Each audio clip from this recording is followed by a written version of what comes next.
काली। शिवरात्रि का प्रसंग कहता है अपने मन की अभिलाषा रखकर तुम्हें जो चाहिए, एक काली मिर्ची और काली तिल्ली के 7 दाने। एक काली मिर्ची और काली तिल्ली के कितने दाने? 7 दाने हथेली में रखकर अपनी कामना कर कर मन से अपने मन के बात को कहकर शंकर भगवान के शिवलिंग पर चढ़ा दीजिए। आपकी मनोकामना, कहते हैं हर महीने शिवरात्रि आती है, इस शिवरात्रि पर, मुख्य शिवरात्रि पर चढ़ाओगे, अगले महीने की जब शिवरात्रि आएगी तो आपकी मनोकामना पूरी हो जाएगी। एक काली मिर्ची और 7 काली तिल्ली के दाने मात्र। महाराज, जिसके घर में क्लेश रहता हो, बहुत ज्यादा लड़ाई झगड़े हो रहे हैं, सास बहू के झगड़े, ना बहू कुछ सुनने को तैयार ना सास सुनने को तैयार, और घर में बेचारे पुरुषों की आपत, यहाँ भाई भाई झगड़ रहे हो, सास बहू में झगड़ रही हो, कुछ मत करिए। गेहूं की बाली को तोड़ो।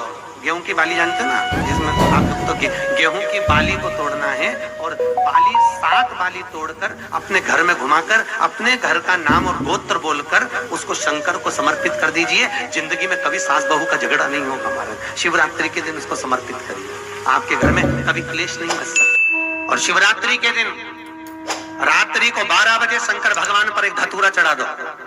क्या चढ़ाना है? जम के बोलिए जरा। धतूरा। ये शंकर भगवान को धतूरा चढ़ा दो। 12 बजे रात्रि को शिव जी पे धतूरा चढ़ाओ। आधे घंटे तक धतूरा चढ़े रहने दो और आप श्री शिवाय नमस्तुभ्यम का जाप करो। जिस शंकर जी पे धतूरा चढ़ाए उस मंदिर के बाहर बैठकर कौन सा मंत्र जपना है? श्री शिवाय नमस्तुभ्यम। फिर से बोलो, श्री शिवाय नमस्तुभ्यम। धतूरा चढ़ाकर श्री शिवाय नमस्तुभ्यम का स्मरण करिए। और जो दुकान नहीं चलती हो, घर में लक्ष्मी नहीं टिकती हो, खेत में फसल अच्छी नहीं आती हो, संपदा नहीं आ रही हो, बस उस धतूरे को लाल वस्त्र में बांधकर अपनी दुकान में, अपने व्यापार में, अपने घर में रात को 12:30 बजे उठाकर लाओ और 4 बजे के पहले उसको अपनी दुकान, व्यापार, व्यवसाय में उसको बांध दीजिए। और अगर जो जमीन फसल सही नहीं दे रही हो उस जमीन में ले जाकर गाड़ दीजिए। आपको जीवन में कभी तकलीफ नहीं भोगना पड़ेगी, लक्ष्मी बढ़ती चली जाएगी महाराज, संपदा बढ़ेगी।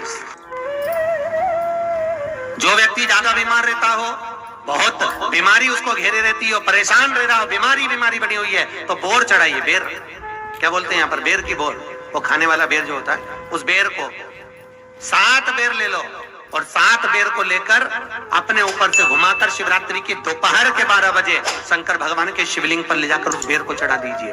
आपका रोग, आपकी बीमारी मात्र 3 महीने के अंदर समाप्त हो जाए। शिवरात्रि के दिन बेर चढ़ाने का बड़ा महत्व है। और शिवरात्रि पर चढ़ा हुआ वो बेर उठाकर ले आइए और उस बेर को उठाकर रख लीजिए। मान लो किसी को उदर से जुड़ी हुई जब तकलीफ रहती है, पेट से जुड़ी हुई तकलीफ रहती है, पेट से जुड़ी हुई कोई भी प्रॉब्लम हो, अगर पेट से जुड़ा हुआ कोई भी रोग आपको लग गया और डॉक्टर की दवाई चल रही है, सारी औषधि चल रही है, जो शिवरात्रि पर आपने बेर चढ़ाया है वो बेर अगर आपके यहाँ रखा हुआ है, वो बेर उस रोग वाले व्यक्ति को खिला दीजिए।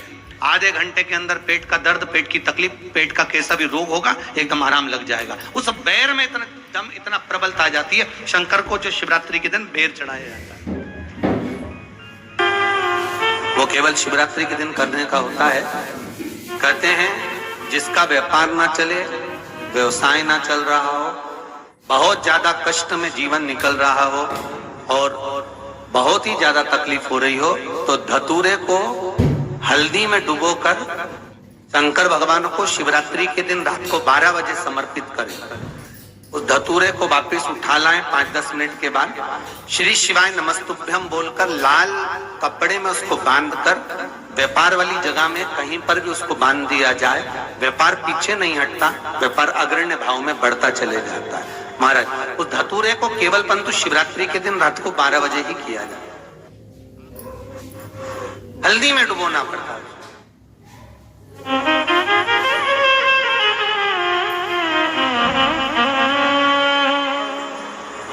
यही प्रमाण एक क्रम में और है महाराज। लिंग पुराण कहती है, मान लो किसी व्यक्ति को कोई एक भारी बीमारी हो गई, बड़ा रोग हो गया, और वो रोग डॉक्टर कह रहा है कि ये ठीक नहीं होना है, बहुत तकलीफ उसमें है और कष्ट ही कष्ट है, वो ठीक नहीं हो रहा, दवाइयां लग रही, गोलियां खा रहे हैं, तो महाराज उसका भी वर्णन है। 7 धतूरे, कितने धतूरे लेना है? 7 धतूरे। कोई सी भी शिवरात्रि से मतलब महीने में एक बार शिवरात्रि आती है, प्रत्येक महीने आती है। किसी भी शिवरात्रि के दिन 7 धतूरे लेकर, एक धतूरे में मूली, लच्छा, नाड़ा लपेटकर चंद्रमौली भगवान का स्मरण कर उस मौली को लपेटकर 6 धतूरे में हल्दी लगाकर शंकर भगवान की जो जलाधारी है, जलाधारी में आपको पहले भी वर्णन किया है, शंकर भगवान का ये शिवलिंग है, ये जलाधारी है, ये भगवान का जल निकलने का स्रोत, चरणारविंद का भाव। शिवलिंग जहां रखा हुआ है ये पार्वती जी का हस्त कमल है, जो ये गोल भाग है ये पार्वती का हस्त कमल है, जहां शिवलिंग रखा है। जहां से जल नीचे गिरता है उसके सीधे भाग में श्री गणेश जी महाराज का स्थान है, उसके उल्टे भाग में श्री कार्तिकेय जी का स्थान है। जलाधारी के सामने एक मोटी सी लाइन होती है, कहीं सांप बना होता है, कहीं स्थान बना होता है। जो मोटी सी लाइन है ये शंकर भगवान की सबसे छोटी लड़की अशोक सुंदरी का स्थान है। जलाधारी के ऊपर जो 3 टेकी लगी है ये भृगु ऋषि का, भृंगी गण का स्थान है। इसके ऊपर जो कलश है, कलश में जो पानी भरा जाता है वो पानी जो बूंद बूंद नीचे गिरता है ये शंकर भगवान की 5 लड़कियों का स्थान है। जया, विषहरा, सामरीबारी, दोतली और देव, ये 5 लड़कियों का स्थान है। शंकर भगवान का संपूर्ण परिवार शिवलिंग के सामने से, जहां से जल चालू होता है गिरने के लिए नीचे की ओर जब जल जाता है, उस स्थान पर भगवान शंकर के सारे गणों का स्थान है। फिर जब जल बहकर सामने की ओर जाता है, जितनी दूर तक जल जाता है उतनी दूर तक भगवान शंकर के उस जल भाग को ग्रहण करने के लिए 33 कोटि देवताओं का स्थान है। इसलिए उस जल को हम लांघते नहीं है, क्योंकि वहां 33 कोटि देवता विराजमान रहते हैं महाराज। तो जो बीमारी डॉक्टर ने बता दी और बहुत बड़ा रोग हो गया और शरीर में कष्ट है, ठीक नहीं हो रहा, चाहे लीवर से जुड़ा हो, चाहे किडनी से जुड़ा हो, चाहे कैंसर से जुड़ा हो, और मान लो शरीर में कहीं गांठ भी हो गई है और वो मिटी नहीं रही हो, तो महाराज निवेदन है 7 धतूरे, एक धतूरे पर मौली लपेटकर वो शंकर जी के शिवलिंग के ऊपर चढ़ाना। 6 धतूरे, उसमें से एक धतूरा भगवान श्री गणेश जी का स्थान, दूसरा धतूरा श्री कार्तिकेय जी का स्थान, तीसरा धतूरा अशोक सुंदरी का स्थान।